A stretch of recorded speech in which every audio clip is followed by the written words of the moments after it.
The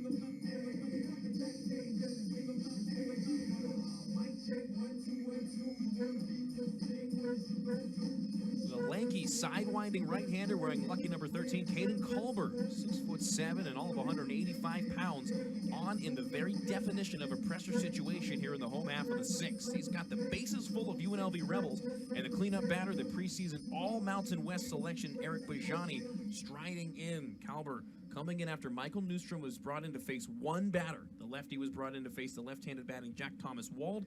He put him on base via the free pass. Second walk in the last three batters for the Rebels. Diego Alarcon with an RBI single. He's standing on second base. Bajani 0 for today, but he's walked twice and drove in a run on a sac fly. First pitch down and out from Culber. Called for a ball. Culber out of Pasco, Washington. Transferred from Spokane Falls Community College. Redshirted last year, and this is his first year with the program. A 3 even ERA. This is appearance number 8 on the year for Culber. Spelled Kaelber. Bajani misses outside. Count goes 2 balls and no strikes.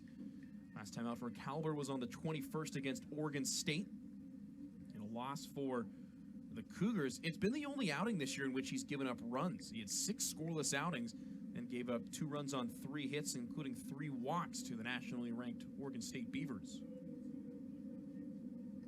Bajani watches a fastball on the outer half this time, called for a strike. A very patient approach here, and why not for Eric Bajani? He was going to watch a strike there regardless. Yeah, Bajani's been unbelievable today, just like most of the rest of his team with those 11 walks. And Bajani, you know, you try to go the situational righty versus righty. Bajani's hitting .351 against right-handed hitters. And this one hits him. Got him in the arm. He'll get the run batted in on the hit by pitch, scoring Brooks from third. Alarcon to third, Wall to second, and Bajani. A tough way to earn your second RBI of the day. Listen to the line for Bajani.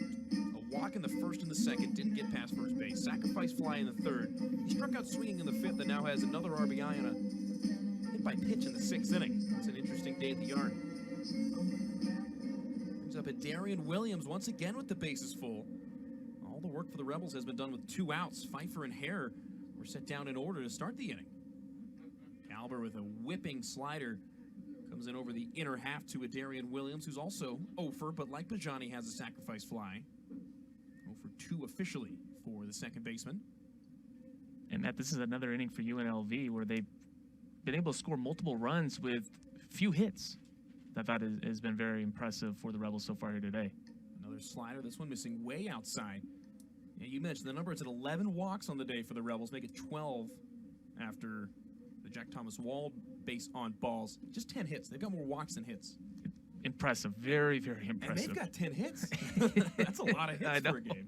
It's a lot of base runners we've had so far today. Base runners. Unlike yesterday, they've been able to bring them around. Williams checks the swing. Yes, he did, says Lionel Curio. It's one of those ones where the wrists never really broke, but if you bring the knob of the bat far enough through the strike zone, it doesn't matter if you never break the wrist. They're going to call that anyway. And that was a rule that changed, actually, over the past years. It was about 7-8 years ago. They changed it from the flick of the wrist to basically if you bring the knob of the bat through the strike zone, you could keep your arm straight and your wrist cocked all the way back. It's going to be called a check swing at the collegiate level. Williams goes the other way in the air, softly to right. Heading back is Jacob McKeon, settling underneath it. He makes the grab, but the Rebels tack on 2. It's an 11-8 lead, entering the top half of the 7th inning. This is Rebel Baseball on the Mountain West Digital.